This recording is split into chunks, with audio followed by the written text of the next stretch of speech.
Veja, para quem está estudando para um concurso, de vez em quando eu pego o sujeito dizendo, olha, é mais importante estudar as súmulas, os enunciados do TST, do que a própria CLT. O que eu estou falando é uma grande bobagem aqui? Não, né? É um direito profundamente jurisprudencial.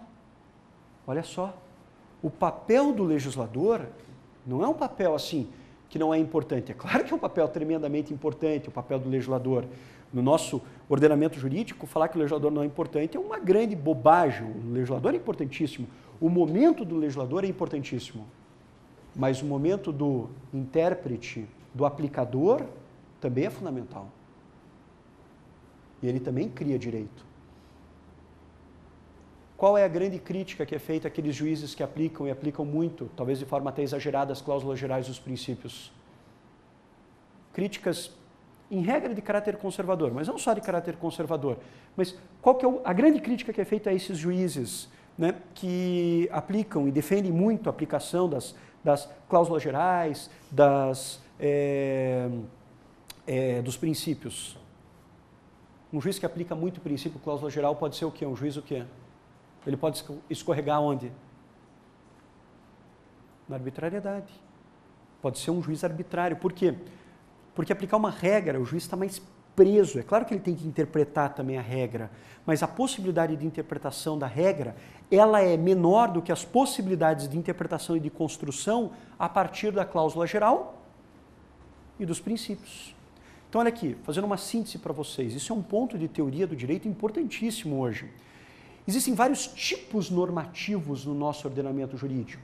Um deles, que é o mais conhecido, que é a regra, que tem uma densidade normativa muito maior, mas o problema da regra é que ela é aplicável a apenas alguns casos, o âmbito de abrangência de uma regra é menor, diferente de uma cláusula geral de um princípio, que tem uma densidade normativa muito menor, ele é poroso, ele é aberto, né? O magistrado, para aplicar uma cláusula geral, um princípio, ele tem que construir em alguma medida a norma do caso concreto, mas um princípio, uma cláusula geral, tem um âmbito de aplicação muito maior do que uma regra.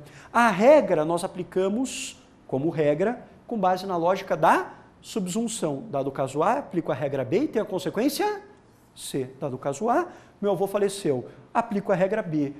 O patrimônio dos ascendentes, quando ele falece, vai para os descendentes. Apliquei a regra B e tem a consequência C. O patrimônio do meu avô foi para as 3 filhas. Como ele não fez testamento, foi dividido em partes iguais. Dado o caso A, eu aplico a regra B e tem a consequência C. Olha como não é tão fácil assim. No âmbito contratual, eu tenho que agir de forma a respeitar a boa-fé objetiva. O que decorre disso? Hã? Bem mais complexo, não é, pessoal? Mais complexo ou não?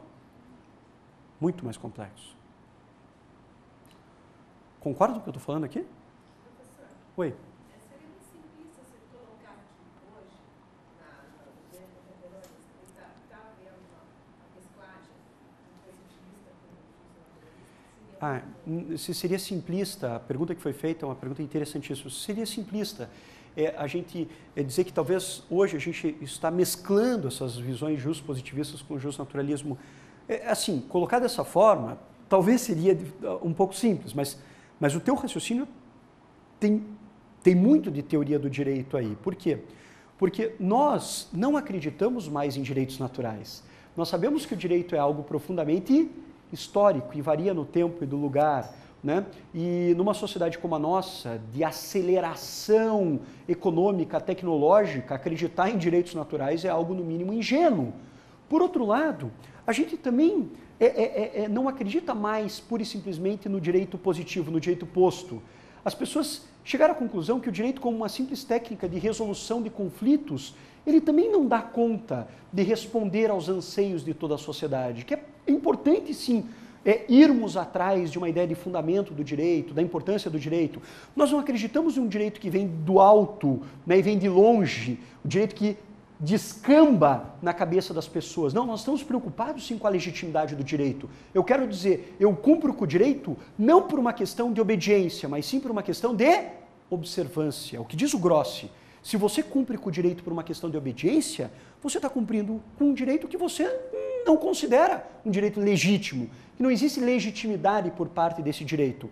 Talvez, na época da ditadura, muita gente cumpria com o direito estabelecido pelo Estado, não por uma questão de observância, mas sim por uma questão de obediência. Então, o teu questionamento é um questionamento muito interessante. Vai no seguinte sentido, olha, se por um lado, discursos justnaturalistas hoje estão em baixa, né, não dá para dizer que existem direitos universais, direitos atemporais, mas por outro lado não dá também para ficar num positivismo ingênuo, de que o direito é o direito pura e simplesmente posto, né, e não se preocupar talvez com algumas questões de fundamento, ou de fundamentação do direito, de legitimidade do direito, de legitimidade democrática do direito. O direito ele tem que ser uma razão ou uma vontade? Olha, o direito pode ser uma vontade até racional, mas que vontade é essa? Uma vontade que representa o interesse de todos? Tá, mas hoje uma sociedade complexa que nem a nossa não tem mais, né, interesses de todos. Né? Numa sociedade como a nossa não existem direitos de todos. Tudo bem, então não existem direitos de todos, mas existem direitos de maiorias, mas as minorias precisam ser respeitadas também. Então a gente está começando a discutir a legitimidade democrática do direito, que é uma discussão super complexa, certo? Então assim, quando a gente vai discutir legitimidade democrática do direito, a gente tem que buscar fundamento. Quando a gente busca fundamento, muitas vezes a gente acaba bebendo conscientemente ou inconscientemente em concepções justnaturalistas de direito também. Então essa... A aplicação é de acordo com os interesses políticos. Isso é um problema, né? O problema do direito positivo também, e até da mutabilidade do direito positivo, é que ele também, muitas vezes, acaba andando de acordo com os interesses políticos do momento. Aquele Partido Novo do Kassab que foi criado, a primeira proposta desse como que é o nome do partido? Do Kassab, que foi criado, o Partido Novo, né? Primeira proposta, né, do Kassab, junto com aquela Cátia Abreu, coisas horrorosas, né? Vamos mudar a Constituição, vamos criar uma nova Constituição. Aquilo gela a espinha, né? Porque quem são essas pessoas? O que eles vão fazer? Eles vão desmontar, na realidade, um projeto de Estado de bem-estar social que, na realidade, nunca foi concretizado aqui no Brasil, mas pelo menos tem o projeto, pelo menos estamos caminhando num certo projeto, né, de construção do Estado de bem-estar social. Agora, desmontar a Constituição, criar uma nova Constituição. Que Constituição é essa, né, dessas pessoas? Uma Constituição, evidentemente, que não é a Constituição que foi construída em 88, num país saindo de uma ditadura, num país buscando, né, um projeto, um novo sonho, um país que na época acreditava na possibilidade de mudança, na possibilidade de ter, né, uma vida melhor, né, um país, enfim, uma Constituição que pode ter a crítica que for, mas uma Constituição democrática, uma Constituição que foi discutida, né, na sociedade. Ok? Bom, dando só uma continuidade aqui, queria terminar um último ponto aqui com vocês. Então veja, o que a gente fez? Várias concepções de direito, direito como ordenamento, direito como ciência jurídica, direito como justiça, a diferença entre direito objetivo e direito subjetivo, a diferença entre direito positivo e direito natural, diferenças entre concepções positivistas e naturalistas, mostrando para vocês que nós somos, em alguma medida, filhos de uma concepção profundamente positivista, uma concepção positivista que hoje vem sendo questionada, que vem sendo criticada, que vem sendo colocada em xeque.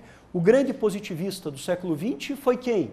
Foi o Hans Kelsen, que defendia que o direito é o direito do Estado, o direito positivo, que o direito tinha que ser estudado, né, que você tinha que ter uma metodologia pura do direito, não um direito puro, ele nunca disse isso, ele disse que o direito tem que ser estudado com lentes próprias. Agora, o direito, segundo Kelsen, era direito posto, direito positivo, estabelecido. O Kelsen, no Teoria Pura do Direito, procura fazer uma verdadeira cruzada contra concepções